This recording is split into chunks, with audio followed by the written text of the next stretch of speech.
Jonathan is going to stay with me as we interview our next guest, Professor Pavel Savor of the University of Pennsylvania's Wharton School of Business. Professor, welcome to Bloomberg News. Thank you. It's a pleasure to be with you. Professor, you just heard Jonathan outline this story. What does the CalPERS story tell us about the private equity market and the future of leveraged buyout offers?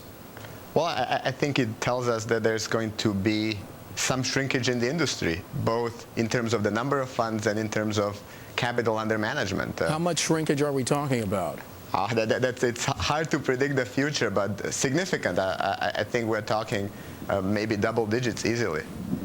And Professor, when we talk about these Apollo numbers down 10%, that's got to be significant for Leon Black and the folks over at Apollo. How do they cope with that? Is it potentially by having an IPO?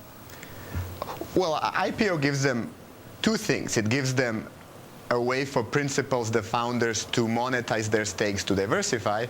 And it also gives them potentially access to investors they didn't have access to. Most of their investors historically, the limited partners as they are called, were big pension funds, sovereign wealth funds, endowments.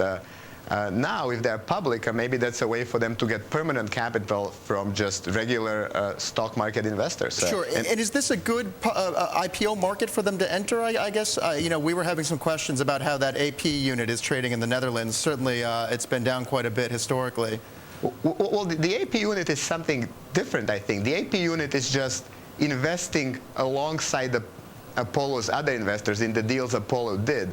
This IPO is more, I think, about Apollo giving you a stake in the management company. Now, the performance of the two is clearly correlated, but it's not exactly the same investment. Professor, you and Jonathan just alluded to the limited partners. How much pressure are they under right now from investors? A huge pressure. They're under pressure for a lot of reasons. Partly the performance hasn't been good for this recent vintage of funds, and these were by far the largest funds they've ever invested. That's one source of pressure. Are they under a microscope on how they distribute cash? They're under a microscope that they're not distributing cash currently back to the LPs, and LPs are not happy about it. There's also political pressure. A lot of their biggest investors are public pension funds, which are basically saying we don't want to be paying you as much, not only because of the returns, but because we are facing pressures ourselves that we are making billionaires while our pensioners are not earning high returns. So it's a double pressure, partly based on performance, right?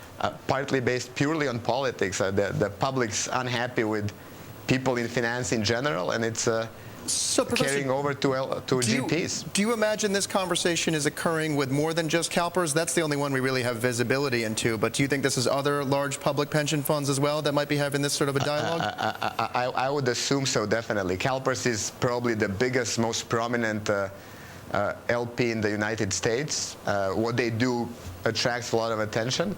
But I'm sure a lot of other prominent limited partners are having these conversations. What about the fees?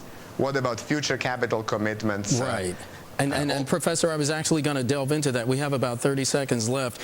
Profits distributed to investors this year, how have they done? So far, there were very few realized profits. Profits in private equity depend on exits, and we have not seen many exits so far.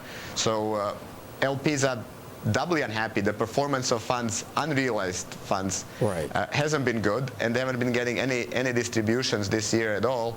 Right. So their implicit exposure to private equity is growing, both as a percentage of their assets and overall. Yeah. They would like to readjust, purely to rebalance their portfolios, partly. Right.